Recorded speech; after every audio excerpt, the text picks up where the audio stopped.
Hello dear student, welcome you all. Last class में बच्चे हमने देखा था इलेक्ट्रिक डाइपोल और उसके रिगार्डिंग बहुत सारे पॉइंट्स को हमने डील किया था। आज हम लोग आ चुके हैं यहाँ पे where we see the electrostatics of conductor. Conductor के अंदर इलेक्ट्रोस्टैटिक्स कैसा बिहेव होता है उसके बारे में आज थोड़ा सा देखेंगे समरी, क्योंकि हमने पीछे भी इन चीजों को डिस्कस किया है। तो चलिए बच्चे हम लोग यहाँ पे देखते हैं, डिफरेंट पॉइंट्स हमने लिख रखा है। चलिए आप इसको ध्यान से देखिएगा। इलेक्ट्रोस्टैटिक्स ऑफ कंडक्टर की बात करते हैं। कंडक्टर के अंदर इलेक्ट्रोस्टैटिक्स कैसे देखेंगे हम लोग। फर्स्ट पॉइंट हमने लिखा है inside conductor electrostatic field is zero. तो बच्चे मैंने बोला कंडक्टर के अंदर इलेक्ट्रोस्टैटिक फील्ड जीरो होता है। तो आपको पता है बच्चों कि हमने बोला था आपको कि अगर करंट इलेक्ट्रिसिटी फ्लो नहीं कर रहा है कंडक्टर के अंदर या कंडक्टर के सरफेस पे, तो उस केस में इलेक्ट्रिक फील्ड क्या लेते हैं हम लोग, जीरो लेते हैं, क्योंकि जो भी चार्ज हम डालते हैं वो कहां चला जाता है, उसके सरफेस पे। तो अगर अंदर में अगर आप कोई गॉसियन सरफेस लेंगे तो उसके अंदर जो इनसाइड चार्ज इनक्लोज हो जाएगा वो जीरो हो जाएगा। तो when you apply the Gauss's law, जिसमें आप गॉसियन सरफेस के क्रॉस जो आप लेंगे linked through the Gaussian surface, अगर फ्लक्स लेते हैं that flux is equal to zero. तो हमने बच्चों आपको बोला था कि कंडक्टर के अंदर इलेक्ट्रिक फील्ड जीरो होता है। ये तब तक जीरो होगा इन इलेक्ट्रोस्टैटिक कंडीशन, जब करंट फ्लो नहीं कर रहा है। अगर करंट फ्लो कर रहा है तब उसके केस में जरूर उसके अंदर इलेक्ट्रिक फील्ड होगा, जो हम आगे देखेंगे करंट इलेक्ट्रिसिटी में। सेकेंड पॉइंट हमने लिखा at the surface of charge conductor the electrostatic field must be normal to the surface at every point. मान लीजिए यहाँ पे बच्चे हमने एक डायग्राम बनाया। Let this is a conductor, एक कंडक्टर है और ये कैसा कंडक्टर है, चार्ज कंडक्टर है। तो हमने इस पे चार्ज दे दिया, तो आप देखेंगे चार्ज जैसे देंगे तो ये तो चला जाएगा सरफेस पे। तो कंडक्टर के सरफेस पे चार्ज चला गया। इनसाइड अगर इलेक्ट्रिक फील्ड पूछा जाए what is the electric field inside, then you will say it is equal to zero electrostatic condition में। फिर सेकंड पॉइंट हमने बोला कि electrostatic charge surface of the conductor अगर बात करें तो electric field at any point, जैसे यहां पे आपको इलेक्ट्रिक फील्ड देखना है इसके सरफेस पे, तो यहां इसके सरफेस पे परपेंडिकुलर होगा और किधर की तरफ होगा, दैट इज आउटवर्ड। यहां भी देखेंगे बच्चे that is the direction of electric field, that will B outward. कहीं भी चले जाइए, दिस इज लाइक दिस। तो ये हमने जो ब्लैक वाला दिखा रहे हैं, जिस पॉइंट पे दिखा रहे हैं उस पॉइंट पे क्या होगा, परपेंडिकुलर दिखाएंगे लाइक दिस। तो this is the direction of electric field. तो वही चीज हमने लिखा है at the surface of charge conductor electrostatic field must be normal to the surface at every point. इसमें किसी भी पॉइंट पे चले जाइए, यहाँ यहाँ यहाँ यहाँ यहाँ कहीं भी पॉइंट पे चले जाइए, इलेक्ट्रोस्टैटिक फील्ड क्या होगा, that is normal to the conductor at that point. Reason ये भी है, अगर कोई फ्री चार्ज को आपने रखा, कंडक्टर के अंदर large number of free charge है, अगर आपको कंडक्टर के अंदर फ्री चार्ज है तो उस पर फोर्स लगेगा। अगर चार्ज को इलेक्ट्रिक फील्ड में रख देंगे तो फोर्स भी लगेगा और वो फोर्स क्या करेगा, उसको मूव करेगा। लेकिन सरफेस पे जो चार्ज गया वो स्टेशनरी हो गया। तो यहाँ पे जो इलेक्ट्रिक फील्ड का डायरेक्शन है वो क्या है, आउटवर्ड की तरफ है, बाहर की तरफ है। पॉजिटिव चार्ज लिया हमने इस पे, तो यहाँ पे देखेंगे ये इसको अब मूव नहीं करने देगा। चार्ज आपका कैसा कंडीशन में होगा, स्टैटिक कंडीशन में होगा। नेक्स्ट पॉइंट अगर हम बात करें बच्चों, the interior of a conductor can have no excess charge in a static situation. तो कोई भी अंदर में देखिए चार्ज आप देंगे वो सब चार्ज कहां चला जाएगा, उसके सरफेस पे। तो अंदर में जो होगा नो कोई भी एक्सेस चार्ज आपको मिलने वाला नहीं है। And the fourth point, the electric field at the surface of charge conductor E is equal to sigma upon epsilon naught. जैसे यहाँ पे अगर हम बात करें what is the value of electric field at this point, that is equal to sigma upon epsilon naught and this is the unit vector. तो आप क्या देखेंगे, किसी चार्ज कंडक्टिंग सरफेस के वजह से जो इलेक्ट्रिक फील्ड होगा जो बाहर की तरफ, sigma upon epsilon naught, that is unit vector n cap. मतलब वो बाहर की तरफ हमने दिखाया है, क्योंकि हमने यहाँ पे कौन सा चार्ज लिया बच्चे, इस कंडक्टिंग सरफेस पे पॉजिटिव चार्ज लिया है। And the fourth point, electrostatic potential is constant throughout the volume of the conductor and has same value as inside on its surface. तो आप क्या देख रहे हैं बच्चे, कंडक्टर के अंदर अगर पोटेंशियल की बात करें, इलेक्ट्रोस्टैटिक पोटेंशियल कांस्टेंट होगा through out the volume of the conductor and has the same value on its surface. अंदर के सरफेस पे जो अंदर में जो पोटेंशियल होगा वो सरफेस के पोटेंशियल के बराबर होगा। इसके लिए हमने आपको क्या बोला था बच्चे कि we know that the relation between electric field and electric potential, तो हमने बोला था आपको बच्चे dot dV is equal to minus E dot d r. तो आप क्या देखेंगे, नेट पोटेंशियल अगर निकालना है कहीं भी चले जाइए तो आप क्या देख रहे हैं कि इनसाइड, अगर आप इनसाइड देखेंगे तो इनसाइड इलेक्ट्रिक फील्ड क्या होता है, जीरो। तो अगर आप इनसाइड इलेक्ट्रिक फील्ड की बात करेंगे, ये अगर जीरो हो गया that is whole equal to zero हो जाएगा। तो ये जो पोटेंशियल होगा इनसाइड का और यहाँ आ जाएगी सरफेस का, तो सरफेस का जो पोटेंशियल होगा वो inside minus inside potential E dot d r करेंगे तो क्या मिलेगा आपको, zero. Then you will see the surface का पोटेंशियल इनसाइड पोटेंशियल के बराबर होगा। तो हमने पिछले क्लास में भी आपको इलेक्ट्रोस्टैटिक्स में हमने बताया है ये चीज, कंडक्टर के केस में, डिफरेंट चार्ज बॉडीज के केस में, चाहे वो स्फीयर हो, कंडक्टिंग, नॉन कंडक्टिंग या हॉलो स्फीयर के केस में हमने आपको ये चीज प्रूव करके दिखाया था। तो कंडक्टर के अंदर इलेक्ट्रिक फील्ड जीरो है, अगर अंदर का पोटेंशियल निकालेंगे जब आप by applying the formula dv is equal to minus E dot d r, तो इनसाइड इलेक्ट्रिक फील्ड जीरो होगा। तो you will see the potential of inside is equal to potential at the surface of the conductor। तो ये हमने अभी आपको ये 5 point यहाँ पे बताया, आगे भी पॉइंट देखेंगे। अभी क्या क्या था एक बार फिर से रिवाइज कर लें। Inside conductor electrostatic field is zero, electrostatic condition में इलेक्ट्रिक फील्ड जीरो होगा कंडक्टर के अंदर। सेकंड पॉइंट हमने देखा the charge at the charge surface of the conductor electric field must be normal to the surface at every point and the interior of the conductor can have no excess charge in a static situation। कोई भी charge static situation में अंदर में नहीं रहेगा access charge, सब कहां चला जाएगा बच्चे, सरफेस पे। और इलेक्ट्रिक फील्ड जो होगा at the surface of charge conductor that is equal to E is equal to sigma upon epsilon naught and this is unit vector direction के लिए। And the fifth point electrostatic potential is constant throughout the volume of the conductor and has the same value on as on its surface. तो inside में अगर कोई पूछे कि कितना potential है तो कहिएगा वो सरफेस के पोटेंशियल के बराबर है। This all points are very very important, इसको नोट कीजिए, फिर हम आगे बात करेंगे।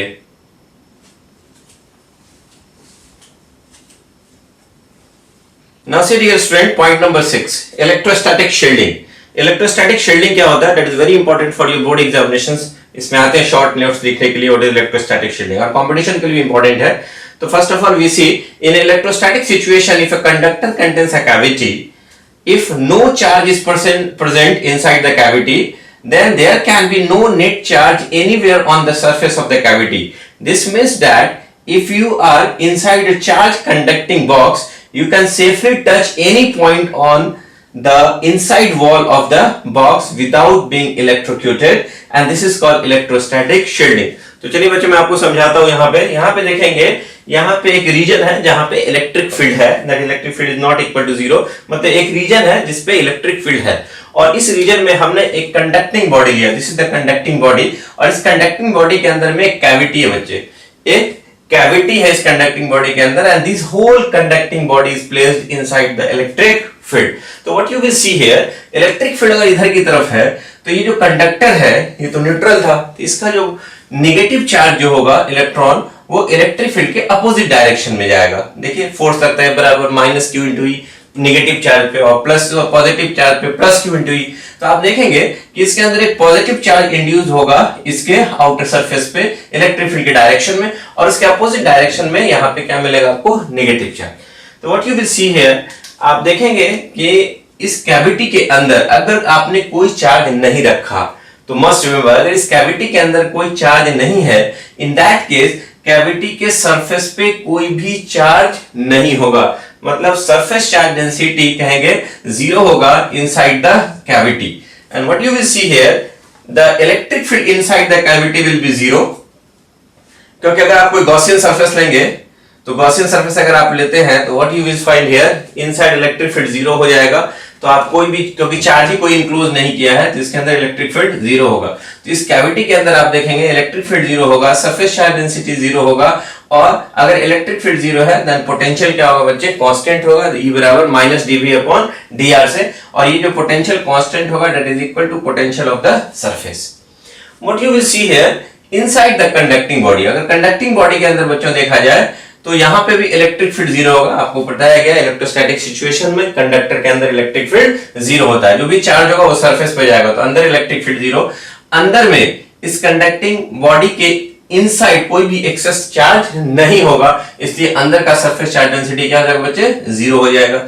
and potential inside the conducting body that is equal to potential at the surface. तो आप क्या देखेंगे यहाँ पे सरफेस का पोटेंशियल जो V नॉट है that is equal to the potential inside, और कह सकते हैं इनसाइड द कैविटी और inside the conducting body that will be remains constant. और इधर जा रहा है इलेक्ट्रिक फील्ड के डायरेक्शन में, तो यहाँ पे पॉजिटिव चार्ज आएगा, surface charge density greater than zero. यहाँ पे पॉजिटिव चार्ज है, surface charge density greater than zero. यहाँ पे नेगेटिव चार्ज है, then surface charge density negative. यहाँ भी सरफेस चार्ज डेंसिटी क्या होगा, नेगेटिव होगा। तो बच्चे हमने क्या देखा कि when the conducting body is placed inside the electric field, the electric field inside the cavity will be zero. और साथ में देखा कि अगर कोई चार्ज अंदर में नहीं है तो कैविटी के अंदर के सरफेस पे कोई चार्ज नहीं होगा। तो what you will C, this condition is called electrostatic shielding. अगर आप इसके अंदर में हैं और कहीं भी टच करते हैं इसको तो आपको कोई करंट, कोई भी शॉकिंग, इलेक्ट्रिक शॉक नहीं लगने वाला है। तो what you will see here, यही चीज हमने लिखा है यहाँ पे कि if in electrostatic situation if a conductor contains cavity and if no charge is present inside the cavity, then there can be no net charge anywhere on the surface of the cavity. This means that if you are inside a charge conducting box, you can safely touch any point on the inside wall of the box without being electrocuted. This is electrostatic shielding. This is called electrostatic shielding. इसलिए देखते हैं बच्चे, आपको बोला भी जाता है कि अगर थंडर होगा, कहीं पे लाइटनिंग हो रही है, तो वो सेफ जगह कौन है, तो हम कहते हैं कार को सेफ मानते हैं, क्योंकि कार एक ऐसा बॉडी है दैट इज कंडक्टिंग बॉडी है, इसके अंदर कैविटी होता है जिसके अंदर हम लोग बैठते हैं। और अगर कोई लाइटनिंग आ भी जाता है कार के ऊपर तो आप इलेक्ट्रोस्टैटिक शील्डिंग की तरह, शील्ड की तरह बिहेव करेगा और आपको कोई करंट, कोई शॉक नहीं लगने वाला है। तो that is very very important. अब हम इन सारे पॉइंट्स को यहाँ पे एक बार नोट करा देते हैं, है ना। आप ये वाला पॉइंट लिख लीजिए और फिर हम कुछ पॉइंट्स को लिखा देते हैं जो हमने यहाँ पे लिखा है। चलिए बच्चे देखिए, what we had seen in electrostatic shielding. हमने क्या देखा बच्चे इलेक्ट्रोस्टैटिक शील्डिंग में, there is no net charge anywhere on the surface of cavity. आपने देखा कैविटी के सरफेस पे कहीं भी चार्ज नहीं होगा, that is sigma is equal to zero. तो पहला पॉइंट हमारा ये, there is no net charge on anywhere on the surface of the cavity that is sigma is equal to zero, हमने यहाँ लिखा है। सेकंड पॉइंट हमने देखा पोटेंशियल कैविटी के अंदर, सरफेस के कैविटी पे, तो potential on the surface of cavity that is equal to the potential inside the material of conductor and which is equal to the on the surface of conductor। तो आपने क्या था, that is equal to V naught is equal to constant। हमने क्या देखा, ये surface का potential है, ये सरफेस का पोटेंशियल V नॉट है, वही पोटेंशियल आपको कहाँ मिल रहा है, inside the conducting body that is V equal to V naught. और आप कैविटी के अंदर भी वही पोटेंशियल देख रहे हैं। आपने क्या देखा, जो पोटेंशियल सरफेस का होगा वही मेटालिक बॉडी के अंदर का होगा और वही कैविटी का होगा। This is our second point. And the third point is inside cavity electric field zero and inside the material of conductor also electric field is zero। आपने देखा inside the cavity electric field zero है और inside the metallic body वहां भी क्या होगा, electric field zero होगा। Electric field आपको मिलेगा कहां पे, that is on the surface of the conductor. तो आपको यहाँ पे कह सकते हैं पॉइंट नंबर डी में, जो इलेक्ट्रिक फील्ड कहाँ है, on the surface of conductor is non zero and that electric field is equal to sigma upon epsilon naught unit vector. तो आप क्या देखेंगे कि सिर्फ सरफेस पे मिलने वाला है, ये सरफेस ऑफ द कंडक्टर। तो कंडक्टर के सरफेस पे आपको इलेक्ट्रिक फील्ड मिलेगा। आप inside the cavity and inside the metallic body, metallic conducting body, आपको इलेक्ट्रिक फील्ड जीरो मिलेगा। तो हमने आपको यहाँ पे क्या क्या बताया, फिर से देख लीजिए।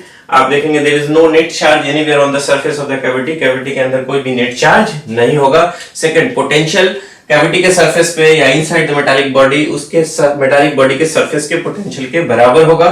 Third point, inside electric field of the cavity and is equal to inside the material of the conductor that is equal to zero।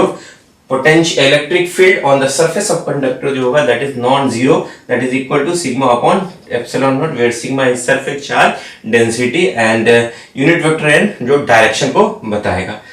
now see the next point।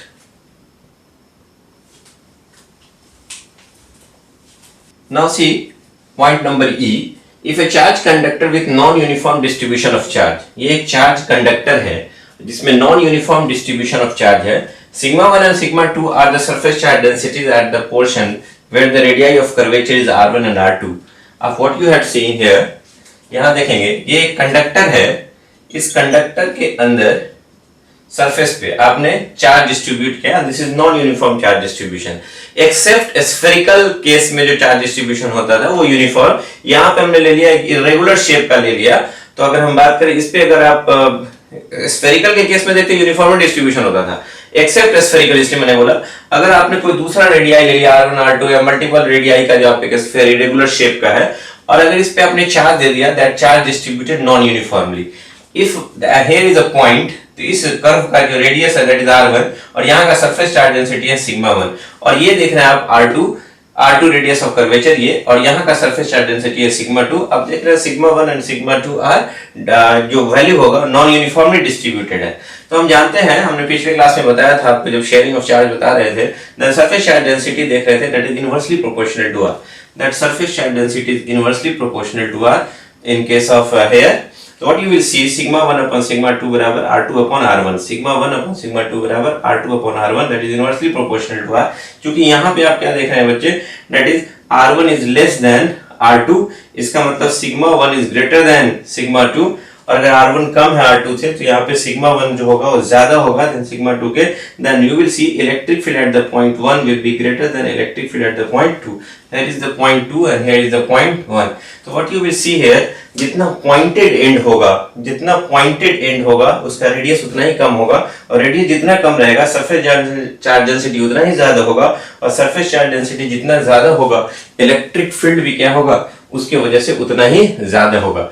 तो हमने यहाँ पे बच्चे आपको बताया कि कोई charge conductor non uniform charge distribution है, वहां पे जो सरफेस चार्ज डेंसिटी डिफरेंट होगा, और जिसका रेडियस कम होगा वहां का सरफेस चार्ज डेंसिटी ज्यादा होगा, जिसका सरफेस चार्ज डेंसिटी ज्यादा होगा वहां का इलेक्ट्रिक फील्ड का स्ट्रेंथ भी उतना ही ज्यादा होगा।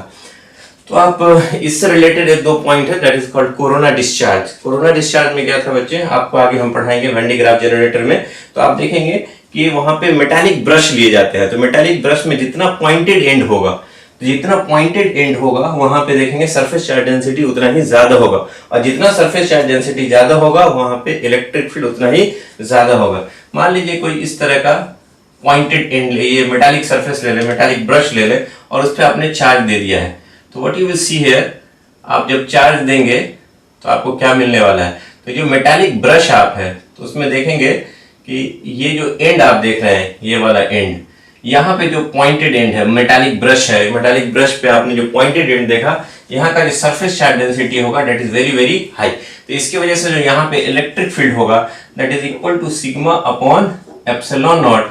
तो आप क्या देखेंगे बच्चे, that is electric field will be sigma upon epsilon naught, here unit vector and give the direction.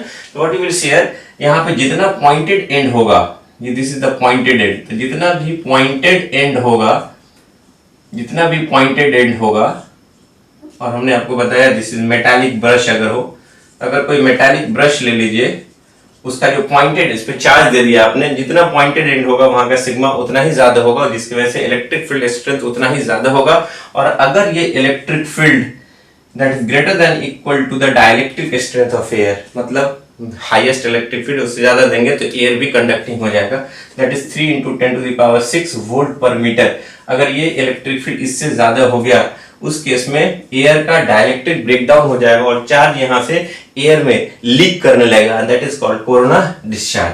तो आप कह सकते हैं यहाँ पे this is called dielectric strength of air, मतलब इससे ज्यादा इलेक्ट्रिक फील्ड अगर एयर में हुआ तो वहां पे एयर भी कंडक्टिंग हो जाएगा, मतलब चार्ज आयोनाइज होकर के यहाँ से निकलना शुरू कर देगा। आप यहाँ का जो आयनाइज कर देगा, एयर को आयनाइज कर देगा और चार्ज का लीकेज होना शुरू हो जाएगा, and that phenomena is called corona discharge.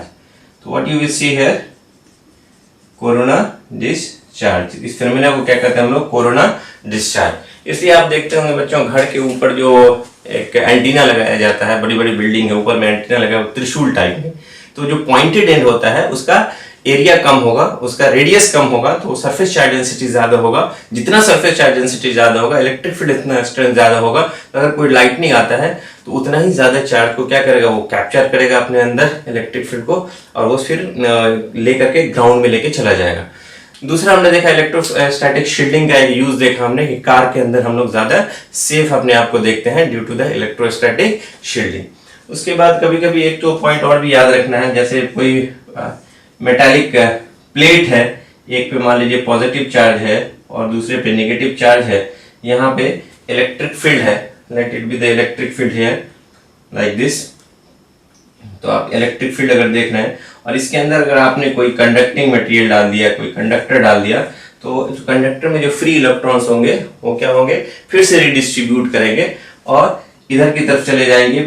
Electron देखेंगे आप, तो अगर इलेक्ट्रिक फील्ड इधर है तो इलेक्ट्रॉन इधर जाएगा और ये पॉजिटिव चार्ज इधर और ये न्यूट्रलाइज कर देगा।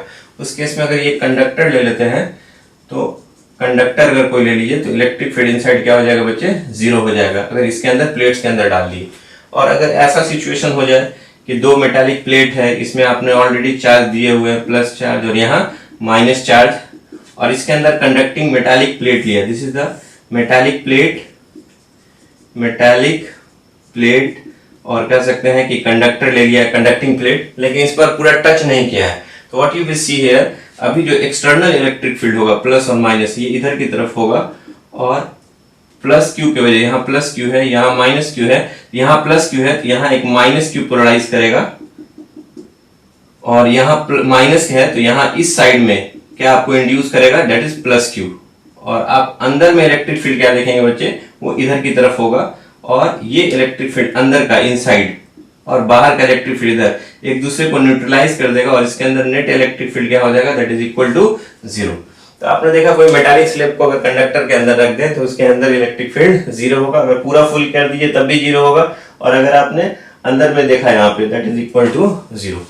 तो हमने ये सारा पॉइंट देखा, that is electrostatics of conductor, that is very very important. तो ये सारे पॉइंट्स को आप बच्चे नोट कर लेंगे। अब हम आगे देखते हैं, नोट इट डाउन।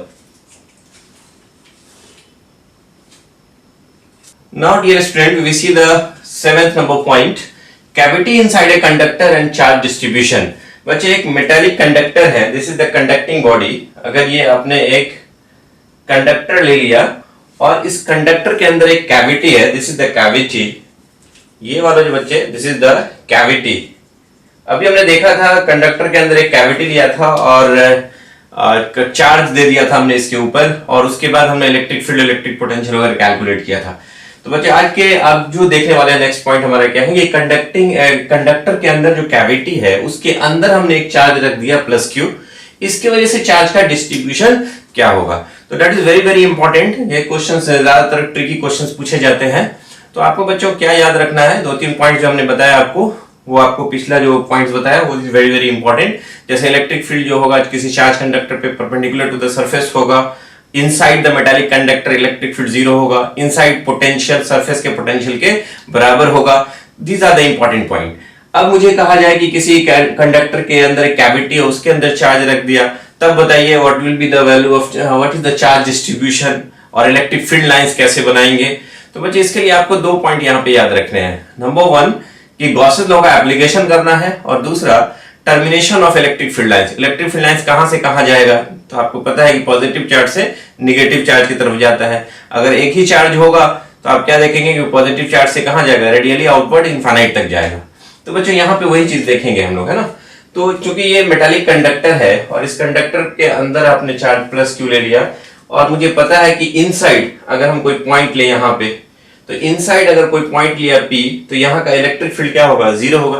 तो मेटल के अंदर का इलेक्ट्रिक फील्ड क्या होता है बच्चे, जीरो होता है। तो हमने यहाँ पे मान लीजिए गॉसियन सरफेस लिया हमने और अप्लाई किया यहाँ पे गॉसेस लॉ। तो what you will see here कि अगर हमने गॉसेस लॉ अप्लाई किया तो मुझे क्या मिलेगा यहाँ पे।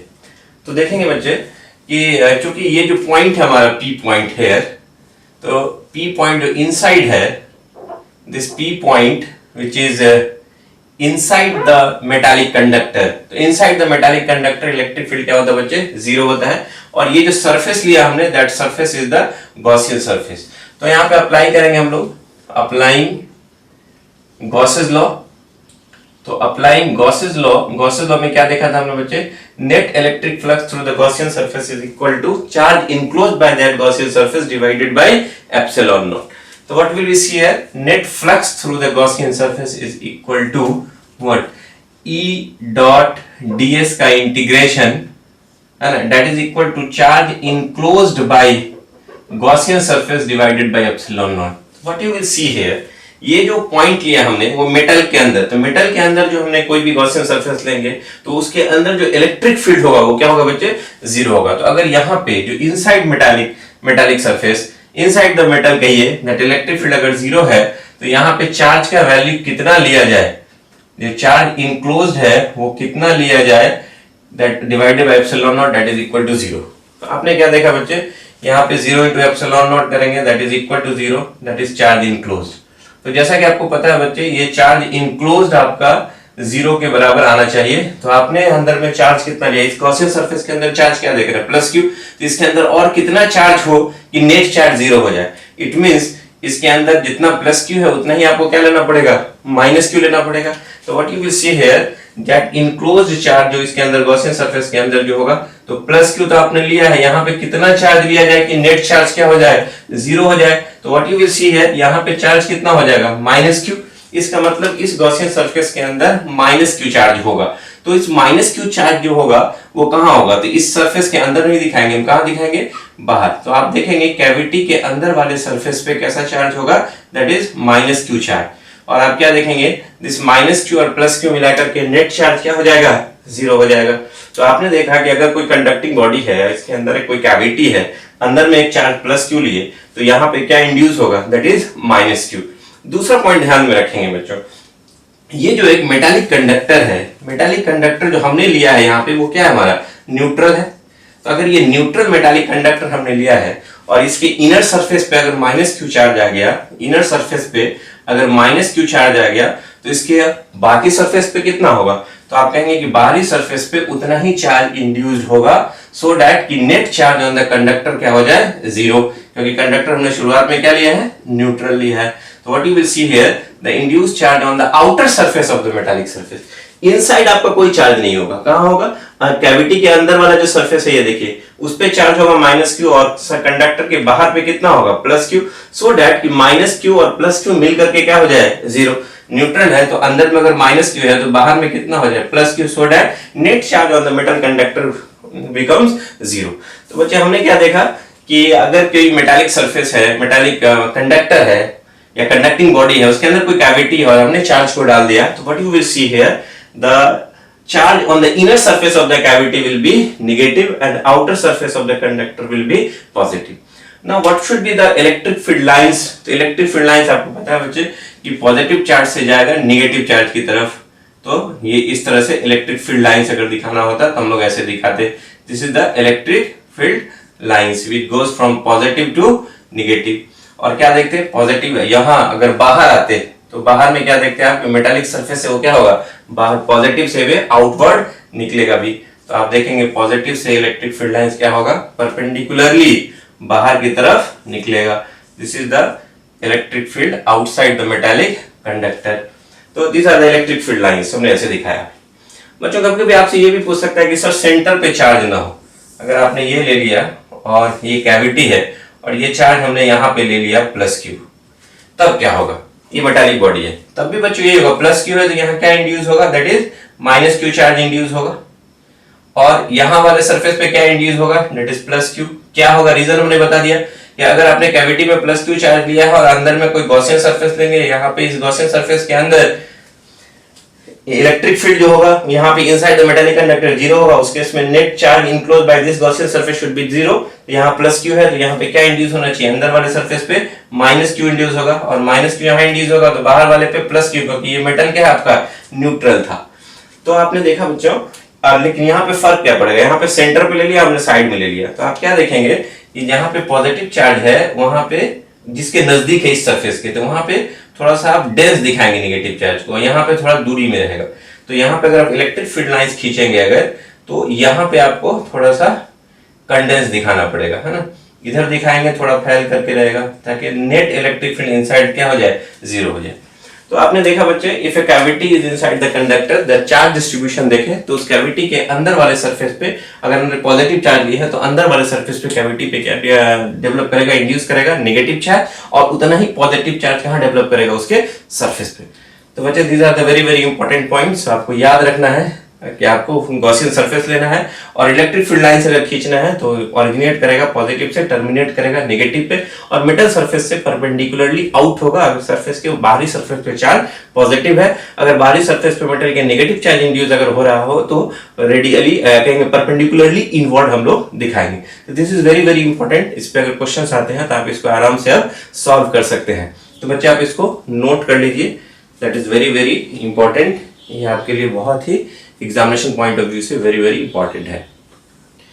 Dear student, now we will see what is the force and pressure when we give some charge on a conducting surface. तो बच्चे आज का जो कैलकुलेशन होने वाला है force and pressure on a charged conductor. किसी चार्ज कंडक्टर पे कितना फोर्स लगेगा, क्या प्रेशर होगा, उसका कैलकुलेशन करने हम लोग जा रहे हैं। तो बच्चे इट इज वेरी सिंपल, ये आप ध्यान से देखेंगे। यहाँ पे अगर मान लीजिए स्पेस के रीजन में हमने दो चार्ज ले लिया, यहाँ पे पॉजिटिव पॉजिटिव सेम नेचर का चार्ज ले लिया, तो बच्चों आपको पता है ये क्या होगा दोनों के बीच? Yes, obviously they will repel each other. तो आप क्या देखेंगे, अगर आपने स्पेस में दो चार्ज ले लिया, दे विल रिपेल ईच अदर। इस पे और इस पे फोर्स रिपल्सिव लगेगा, ये इसको इधर रिपेल करेगा, ये वाला इधर रिपेल करेगा। इसी तरह से बच्चे अगर मान लीजिए दो से ज्यादा चार्ज है, अगर मल्टीपल चार्जेस कहीं पे दिए हुए हैं, सेम ने चार्जेस दिए हुए हैं, सेम नेचर के चार्जेस, लाइक हमने यहाँ पे 5 चार्जेस लिए हैं, है ना, इक्वल मैग्नीट्यूड का लिया है और हमने इसको इसके ऐसे दिखाया है यहाँ पे।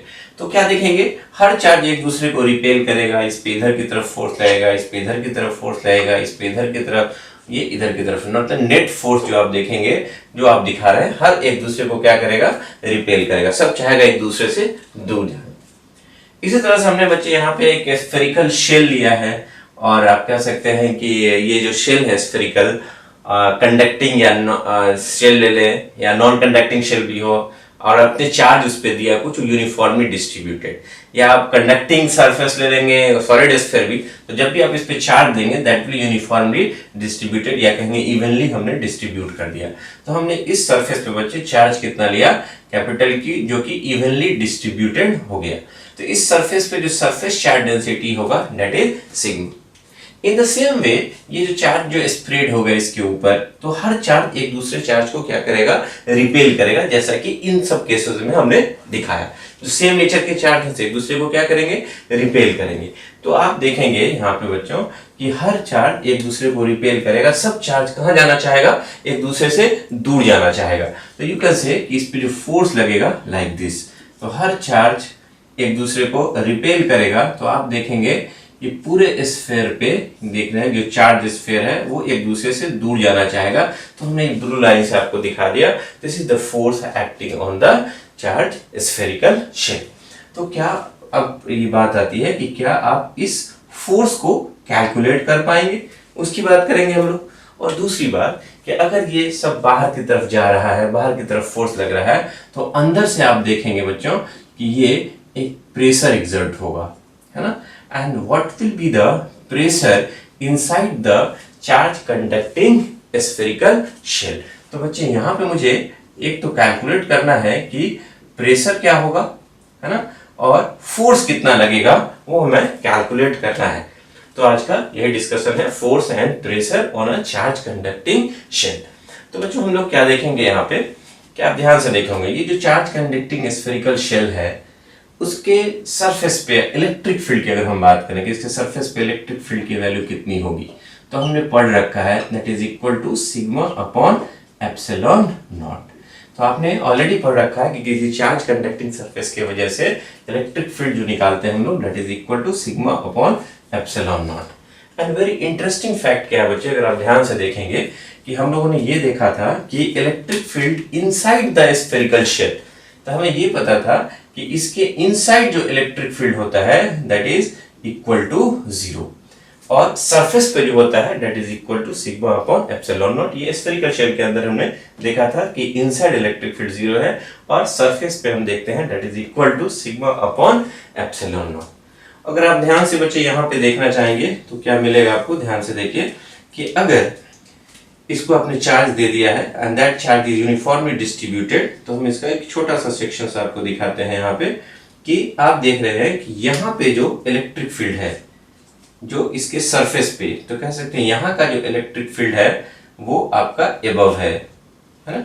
इसके मैग्नीट्यूड की अगर हम बात करें that is equal to sigma upon epsilon naught. और वहीं अंदर वाले सरफेस की अगर हम बात करें कि यहाँ का इलेक्ट्रिक फील्ड क्या होगा, मतलब बिलो द सरफेस, तो what you will see below the surface electric field क्या होगा, जीरो, क्योंकि अंदर स्फेरिकल शेल के, this is the spherical shell, इसके अंदर इलेक्ट्रिक फील्ड क्या होगा, जीरो होगा। और एबव में क्या होगा, बाहर वाले सरफेस पे that is perpendicular on the surface that is equal to sigma upon epsilon naught. तो what is the average electric field अगर हम निकालना हो कि एक सर्टेन स्फेरिकल शेल के द्वारा what is the value of average electric field, तो अगर आपसे पूछा जाए कि एवरेज इलेक्ट्रिक फील्ड कितना होगा, तो आप कहेंगे हम लोग इसका एवरेज कैसे निकालेंगे, दोनों को जोड़ दें और उसके हाफ से डिवाइड कर दें, that is E above plus E below. तो what you will see that the average electric field अगर हम बात करें यहाँ पे दिस एवरेज को हमने ई से दिखाया, तो what you will write here that is half, above में आपका हो जाएगा सिग्मा अपॉन एप्सिलॉन नॉट और बिलो में क्या है, जीरो। तो what you will see that is sigma upon 2 epsilon naught. This is the average electric field acting average electric field on the कह सकते हैं ऑन द स्फेरिकल शेल। तो spherical shell पे जो आपका एवरेज इलेक्ट्रिक फील्ड हो गया that is equal to sigma upon 2 epsilon naught. अब बात आती है बच्चे कि what is the value of force acting on this spherical shell. तो मान लीजिए हम यहाँ पे बच्चे अगर छोटा सा पोर्शन, यहाँ पे अगर छोटा सा पोर्शन कट कीजिए इसका, तो इस छोटा सा पोर्शन पे जो चार्ज होगा दैट इज dq, है ना, and that dq is equal to surface charge density के टर्म में लिखेंगे that is you can say sigma into dA, dA is the small area. तो हमने एक छोटा सा सेक्शन लिया स्फेरिकल शेल का जिसमें चार्ज dq है और वहां पे dq का value surface charge density into छोटा सा हमने जो एरिया लिया वो लिया। और यहाँ पे बच्चों आपको पता है this is the electric field and what is the value of electric field. तो आपने ये इलेक्ट्रिक फील्ड निकाला और इस स्फेरिकल शेल का जो हमने एक छोटा सा सेक्शन लिया उस पे जो चार्ज dq है वो कंप्लीट बाहर और अंदर मिला करके हम जो सेक्शन लिए जिस पे dq चार्ज है उस पे फोर्स कितना लगेगा वो निकालना है मुझे। तो फोर्स बराबर, चूंकि आपको पता है बच्चे कि फोर्स बराबर होगा, ये छोटा सा सेक्शन लिया तो उस पर छोटा सा फोर्स लगेगा, आपको पता है फोर्स बराबर चार्ज इनटू इलेक्ट्रिक फील्ड। तो हमने जो चार्ज लिया वो क्या लिया बच्चे, दैट इज dq, और यहाँ का इलेक्ट्रिक फील्ड जो लेंगे that is the average electric field. तो जो हमने यहाँ पे निकाला था what is the average electric field, तो वो वैल्यू हम यहाँ पे पुट करने वाले हैं। तो बच्चे what you will see here this dq को क्या लिखेंगे हम लोग, सिग्मा इनटू dA, है ना, और इलेक्ट्रिक फील्ड जो एवरेज जो निकाला था that is equal to sigma upon 2 epsilon naught. We will write here sigma upon 2 epsilon naught. थोड़ा सा रीअरेंज कीजिए बच्चों, तो you will see sigma into sigma that is sigma square upon 2 epsilon naught into dA।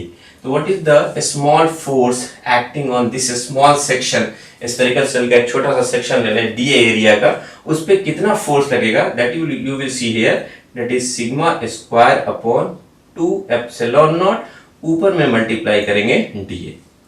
अब बात आती है कि सर उस पे प्रेशर कितना लगेगा। तो उस छोटे से सेक्शन पे अगर हम प्रेशर की बात करें तो आपको पता है बच्चे pressure is equal to force upon area. तो what is the electrostatic pressure, तो आप dF और इस dA को इधर ले आइए, then dF upon dA that will be the electrostatic pressure that is sigma square upon 2 epsilon naught, and this is called what, this is called electrostatic pressure, या कह सकते हैं आप इलेक्ट्रिकल प्रेशर कितना लगेगा उस छोटे से सेक्शन पे that is called P for pressure and electrical pressure that is equal to sigma square upon 2 epsilon naught. तो आपने देखा बच्चे that is the electrical pressure या इलेक्ट्रोस्टैटिक प्रेशर कितना रहेगा, या इलेक्ट्रिक प्रेशर कह सकते हैं that is equal to sigma square upon 2 epsilon naught. This is very very important. तो आपने क्या देखा बच्चे, ये जो स्फेरिकल शेल लिया या स्फेरिकल कंडक्टर का जो सरफेस लिया उस पे what will be the electrical pressure that is equal to sigma up square upon 2 epsilon naught के टर्म में हम लोग बात करेंगे। और भी अच्छा आप देख सकते हैं दिस इज कॉल्ड, लिख भी देते हैं, दिस इज कॉल्ड इलेक्ट्रोस्टैटिक, और कह सकते हैं आप इलेक्ट्रिकल प्रेशर, कहां पे, pressure on the surface of charged CHARGED charged conductor, है ना। चार्ज कंडक्टर के सरफेस पे इलेक्ट्रिकल प्रेशर कितना देखा आपने, that is equal to sigma square upon 2 epsilon naught. Now see this electrical pressure को in terms of electric field कैसे लिखेंगे बच्चे, उस पर ध्यान दें अगर, है ना। तो हमने अभी देखा द इलेक्ट्रिकल प्रेशर जो आया that is equal to sigma square upon 2 epsilon naught, जैसा कि हमने यहाँ पे देखा अभी, है ना, that is sigma square upon 2 epsilon naught. We can write it like this, half, यहाँ पे ध्यान से देखेंगे, sigma square upon epsilon naught था, हम एप्सिलॉन नॉट से ऊपर नीचे मल्टीप्लाई कर दें तो what you will see here, देखिए बच्चे क्या मिलेगा आपको, you can write it like this, half, ये एप्सिलॉन नॉट ऊपर वाला, है ना, और यहां देखेंगे सिग्मा स्क्वायर नीचे भी एप्सिलॉन नॉट का स्क्वायर है, तो you can write it sigma upon epsilon naught का whole square. And what is this, this half epsilon naught sigma upon epsilon naught is the electric field due to the charge conducting surface, तो you can write it like E square, क्योंकि यहाँ पे जो E है वो sigma upon epsilon not charge conducting surface की वजह से इलेक्ट्रिक फील्ड का वैल्यू हमने लिखा। तो आपने देखा बच्चे कि इलेक्ट्रिकल प्रेशर अगर पूछा जाए due to charge conducting surface, you can also write it like half epsilon naught E square, यहाँ याद रखना है E सरफेस के इलेक्ट्रिक फील्ड के बराबर है, that is sigma upon epsilon naught. You can also write it like this, जैसे sigma square upon 2 epsilon naught. ये आपके एग्जामिनेशन पॉइंट ऑफ व्यू से वेरी वेरी इंपॉर्टेंट है। what is the electrical pressure and the force acting on a charge conducting surface, तो हम लोग यहाँ पे निकाल लेंगे, जैसे कि फोर्स के लिए ये निकालेंगे और प्रेशर के लिए हमने दो फार्मूला लिखा, डिराइव किया, half epsilon naught E square और दूसरा क्या बताया हमने, sigma square upon 2 epsilon naught, where sigma is the surface charge density. तो these are very very important, आपको एकदम टिप ऑफ टंग रखना है ये फार्मूला को बच्चों। अब आप इसको नोट कर लीजिए, फिर हम लोग आगे देखते हैं।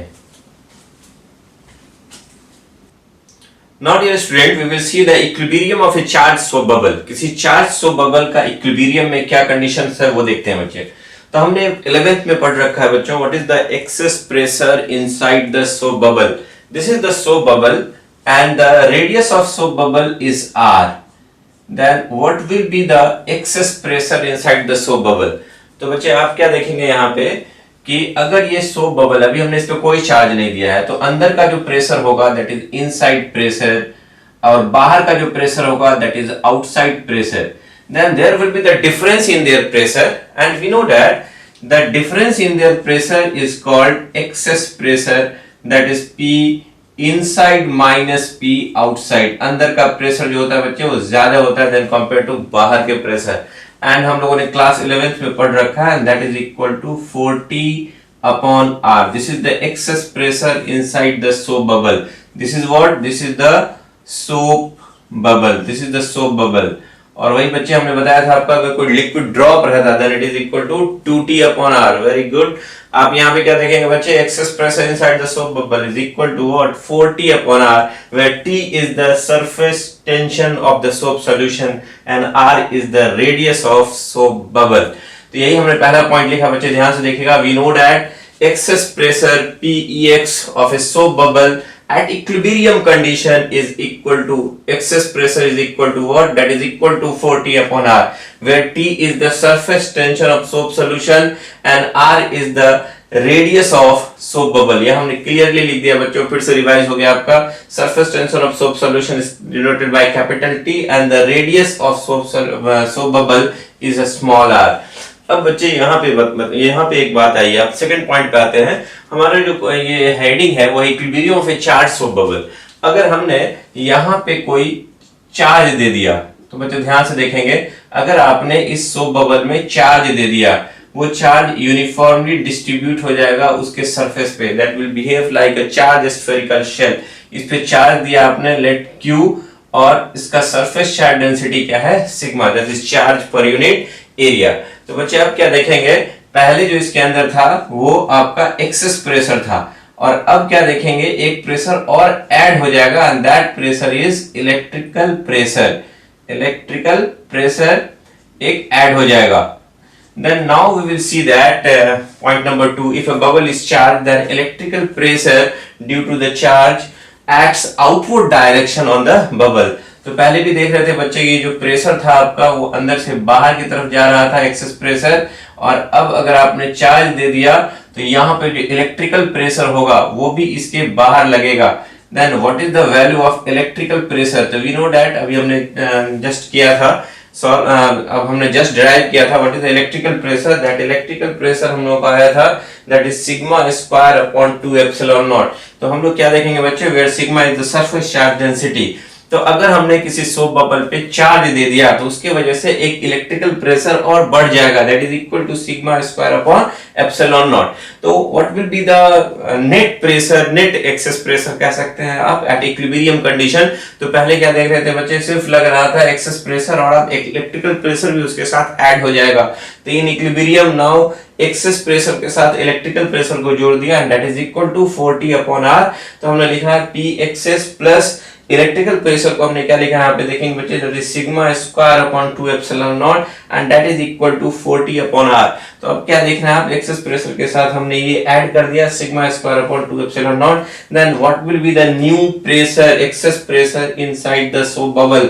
वी विल सी दैट ये यहाँ पे इधर आएगा तो ये माइनस हो जाएगा, that is equal to 40 upon small r minus sigma square upon 2 epsilon naught. तो अब आप अगर चार्ज कंडक्टिंग ये जो बबल है, बबल को अगर आपने चार्ज कर दिया, that will behave like a charge conducting shell, उसके वजह से इसके प्रेशर में, एक्सेस प्रेशर में चेंज आ जाएगा। And now you will see the excess pressure will become 40 by R minus sigma square upon 2 epsilon naught.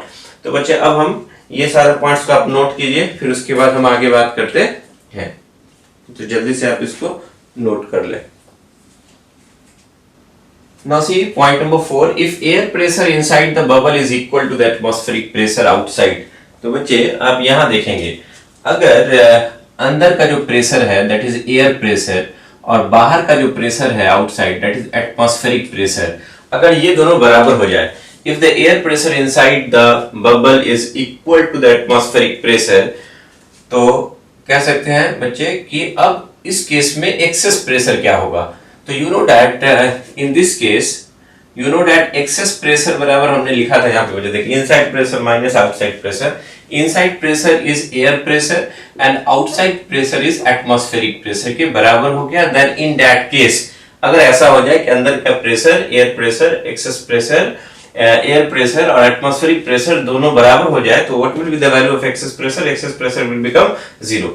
Then हमने जो बच्चों अभी निकाल के रखा था एक्सेस प्रेशर का value, that is equal to how much, this excess pressure हमने भी निकाला था, that is 40 upon r minus sigma square upon 2 epsilon naught। और ये अगर बच्चों 0 हो गया, then after when you will solve it, what you will get, sigma square upon 2 epsilon naught is equal to, इसको इधर ले आइए तो जो पहले लिख दिया हमने, that is equal to 40 upon r।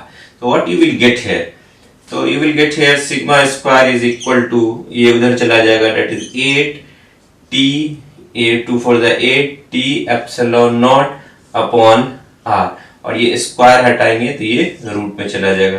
तो what you will see here, the surface charge density at sigma is equal to under root 8 t upon epsilon naught r। तो अब बच्चों यहाँ पे अगर k के टर्म्स में लिखे तो चूंकि k बराबर होता था हम लोगों का 1/4 पाई एप्सिलॉन नॉट, तो एप्सिलॉन नॉट को बच्चे हम लोग लिख सकते हैं व्हाट, आप इसको इधर ले जाइए, you will right it like this 4 pi k। तो आपको क्या मिलने वाला है बच्चों वो देखिएगा ध्यान से।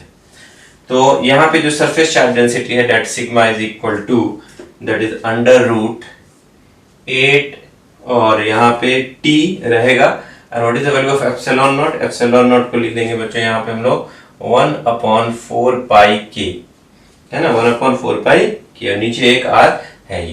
तो what you will see here, इसको कट करेंगे तो देखेंगे बच्चे ये कट करके 4 2 जा 8, then you will see here that sigma is equal to under root 2t upon pi के आर। देखिए यहाँ पे 2t अपॉन क्या बचेगा, पाई के आर।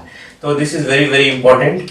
तो what is the value of surface charge density, that is equal to 2t upon pi into K into R divided में, ना। तो this is the surface charge density of which is present on the surface of the soap bubble.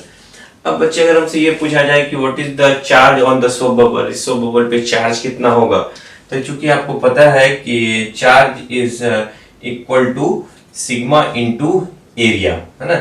surface charge density is charge upon area, then charge is equal to sigma into area. And what is the area of the soap bubble? That is equal to 4 pi small r square. Now they put the value of sigma here. When you put the value of sigma, what you will get here, that is 2t upon pi kr multiplied by 4 pi r square. तो what you will get, ध्यान से देखेंगे बच्चे, है ना।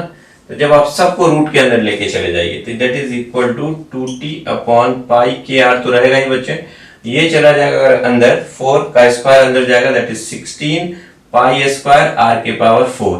तो what you will get, एक r से आर क्या होगा बच्चे, कैंसिल हो जाएगा, तो ये आर क्यूब हो जाएगा.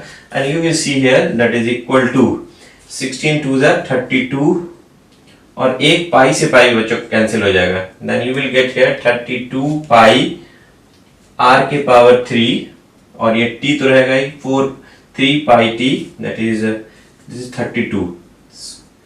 16 into 2 32 पाई t r के पावर 3 डिवाइडेड बाय k. तो what you will see here, this is very very important, the charge is equal to root under 32 pi t r cube upon k. तो आपने क्या देखा बच्चे, no very very important equation जो आया हमारा, that charge on the soap bubble is equal to 32 pi k t r के power 3 upon, और ये तो के नहीं, that is pi t, 32 pi T R cube, 32 pi T R cube upon here k. तो what you will get here, this is important equation of the charge on the soap bubble. And the most important thing is that charge is directly proportional to 32 t pi t by k, that is constant. Then you will see that is equal to r के power 3 by 2. तो बच्चे आपसे generally जो पूछा जा रहा था कि on charging the soap bubble, अगर soap bubble को चार्ज करेंगे तो उसका रेडियस क्या होगा. तो बच्चे you can easily see what will be the radius. तो आप कह सकते हैं कि रेडियस जैसे जैसे बढ़ेगा तो चार्ज भी क्या होगा, चार्ज जैसे जैसे बढ़ाएंगे तो रेडियस भी क्या होगा, इंक्रीज करेगा. You can write it like this also. अगर आप यहाँ पे इसको ऐसे भी कह सकते थे कि this radius is directly proportional to charge के पावर 2/3, है ना. तो अगर आप दोनों तरफ 2/3 से मल्टीप्लाई कर देंगे तो यहाँ r हो जाएगा और इसके power 2/3. What you will see here, this is very very important. तो अभी तक जो नीट में पूछा जाता है वो जनरली ये पूछा जाता है ऑन चार्जिंग सोप बबल उसका रेडियस क्या होगा. अभी तक ये क्वेश्चन नहीं आया है कि चार्ज का कितना टाइम्स अगर बढ़ाते हैं तो रेडियस कितना गुना बढ़ेगा. तो अगर आपको ये फॉर्मूला आपको वेरी इंपॉर्टेंट है, that radius is directly proportional to charge on the soap bubble के पावर कितना होगा, raise to the power 2/3. You can also write it like this, r2 upon r1 is equal to q2 upon q1 के power 2/3. Then आप कह सकते हैं this is the very very important formula. अगर आप चार्ज को मान लीजिए 8 टाइम बढ़ा दिए, है ना, q2 becomes 8 times of q, तो कितना हो जाएगा देख सकते हैं बच्चे. यहाँ पे q2 का जगह पे अगर लिख दें 8 times of q तो यहाँ पे 8 बचेगा, 8 के पावर 2/3, है ना. 8 को लिख सकते हैं 2 के पावर 3 और उसके पावर मल्टीप्लाइड बाई ऊपर में 2/3, जो 3 कैंसिल हो जाएगा और 2 ज़ा कितना हो जाएगा 4.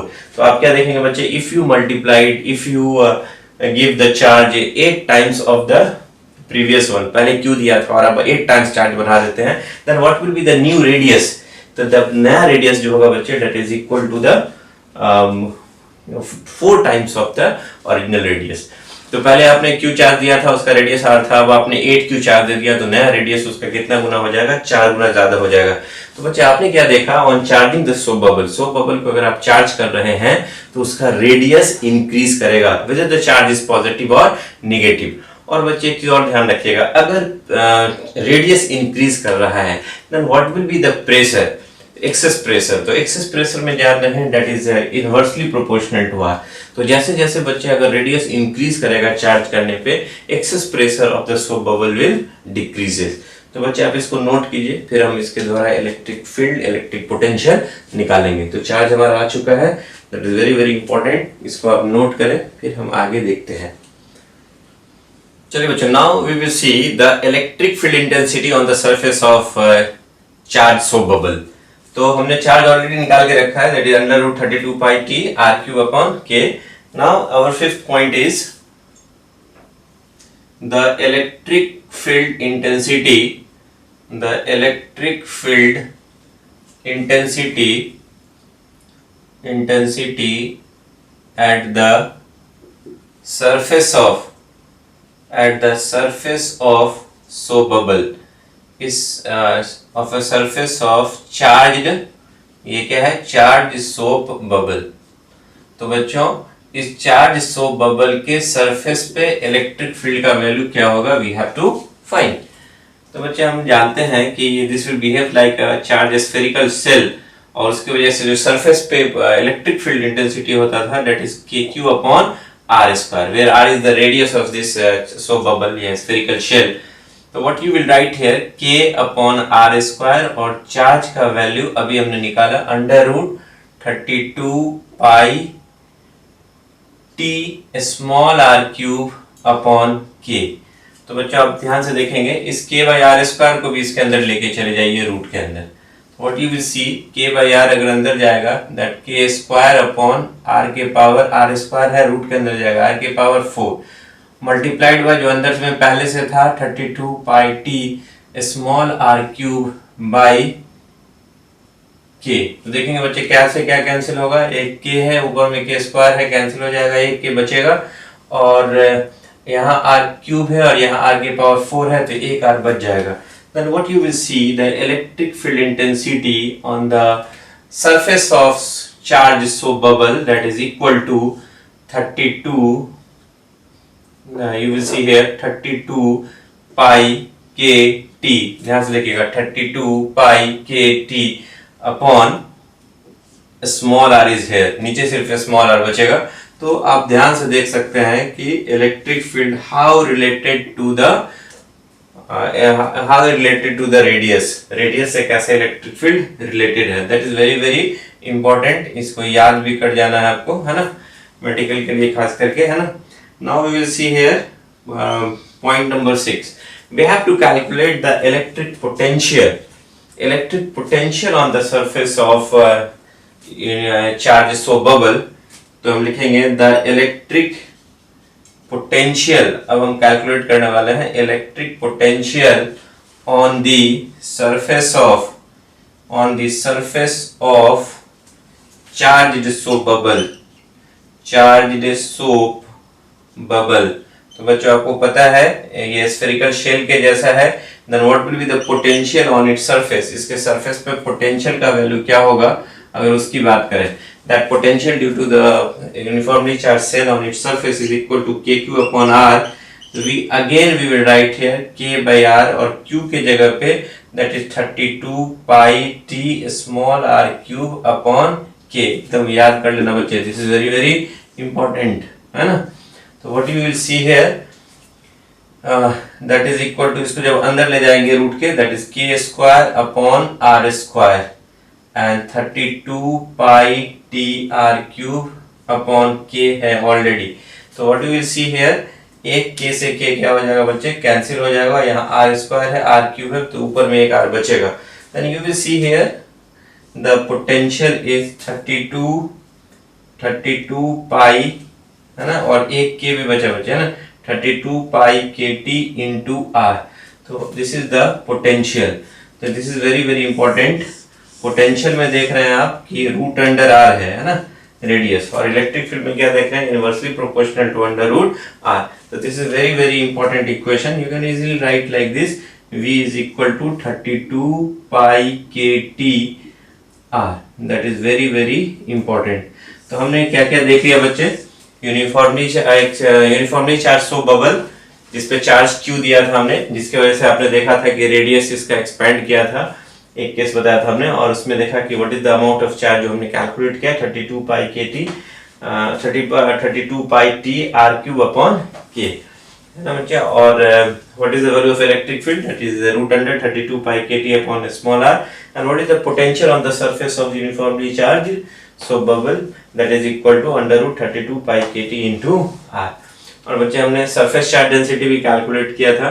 We can easily write here surface charge density, वो भी हमने कैलकुलेट किया था, and that is equal to sigma is equal to कितना आया था मेरा, under root 2t upon pi के आर। तो these are the very important equation regarding to the uniformly charged soap bubble, है ना बच्चे। तो इस पॉइंट्स को आप नोट कीजिए, फिर हम आगे बात करते हैं। These are very important. Now we will discuss some more point number 7 on charging radius increases while air pressure inside decreases। हमने बच्चे बोला था आपको कि जैसे ही इसको चार्ज करेंगे सोप बबल को, रेडियस इंक्रीज करेगा, and how radius is related to the charge, that is R is proportional to Q के power 2/3, and you know that if this increases, if you charging the soap bubble, its radius will increase, and radius के वजह से जो pressure inside जो था, इसके अंदर का जो pressure होगा, that inside pressure, this is the atmospheric pressure। तो what you will see, हमने अभी थोड़ी देर पहले भी आपको बताया था कि excess pressure जो निकाला था हमने, that excess pressure is equal to 40 upon R minus sigma square upon 2 epsilon naught। तो बच्चे आप क्या देखेंगे, and this excess pressure जो आया यहाँ पे, that excess pressure is what, inside pressure minus outside pressure, and this is this one, है ना, and you know that this is inside pressure and the outside pressure is atmospheric pressure। तो बच्चों अगर पूछा जा रहा है कि अगर आप चार्ज कर रहे हैं तो ये एक्सेस प्रेशर घट रहा है, एक्सेस प्रेशर घट रहा है, तो आप यहाँ पे देखोगे बच्चों, है ना, आप ऐसे सोचो कि इनसाइड प्रेशर जो है that is the air pressure minus atmospheric pressure. Atmospheric pressure तो कांस्टेंट रहेगा, तो एक्सेस प्रेशर चार्जिंग करने से आप क्या देख रहे हैं कि ये घट रहा है, एक्सेस प्रेशर घट रहा है, इसका मतलब जरूर इनसाइड प्रेशर क्या हो रहा होगा, वो घटेगा तभी, क्योंकि एटमॉस्फेरिक प्रेशर तो कांस्टेंट है, तो you will see there inside pressure will decreases. तो बच्चों याद रखना आपको कि या तो कह सकते हैं एक्सेस प्रेशर डिक्रीजेस, आप ऐसे भी बोल सकते हैं कि इनसाइड प्रेशर क्या होगा एयर का, that will decreases. On charging radius increases while inside pressure decreases, है ना। और सेकंड पॉइंट क्या है बच्चे, इससे soap bubble always expand on giving any type of charges, either you give the positive charge और नेगेटिव चार्ज। पॉजिटिव एक दूसरे को रिपेल करेगा, और नेगेटिव चार्ज डालिएगा तो नेगेटिव भी क्या करेगा, वो रिपेल करेगा। तो पॉजिटिव डालें चाहे नेगेटिव डालें, दोनों के केस में बच्चों क्या होगा, दैट विल ऑलवेज एक्सपैंड करेगा, दोनों के केस में रेडियस इंक्रीज करेगा। और नंबर 9th पॉइंट है, when the charge is given to the soap bubble, Boyle's law holds good during this process because mass of the air inside the soap bubble remains constant। यहाँ पे जो mass है बच्चे, वो mass क्या होगा, inside the soap bubble जो air है उसका mass क्या है, constant है, and you know that Boyle's law state that P is inversely proportional to V, किसके लिए, for a given mass of gas at constant temperature। तो टेम्परेचर अगर आपका कांस्टेंट है, यू कैन से दैट्स कांस्टेंट टेम्परेचर, तो ये प्रोसेस तो क्या होगा, बहुत ही स्लो होगा, that process is you can से आइसोथर्मल प्रोसेस। और आप क्या देख रहे हैं बच्चे यहाँ पे कि इसके अंदर जो मास है एयर का वो तो कांस्टेंट होगा, और आप क्या देख रहे हैं कि on charging the soap bubble its radius increase, radius जब इंक्रीज करेगा तो इसका वॉल्यूम बढ़ेगा, और वॉल्यूम बढ़ेगा तो प्रेशर क्या होगा, घटेगा। तो आप ऐसे भी देख रहे हैं कि ये बॉयल्स लॉ को फॉलो करता है। तो when charge is given to the soap bubble, Boyle's law holds good during this process because mass of the air, जो नंबर ऑफ मोल्स या मास बोलते हैं, वो कांस्टेंट है और प्रोसेस बहुत ही स्लो होगा।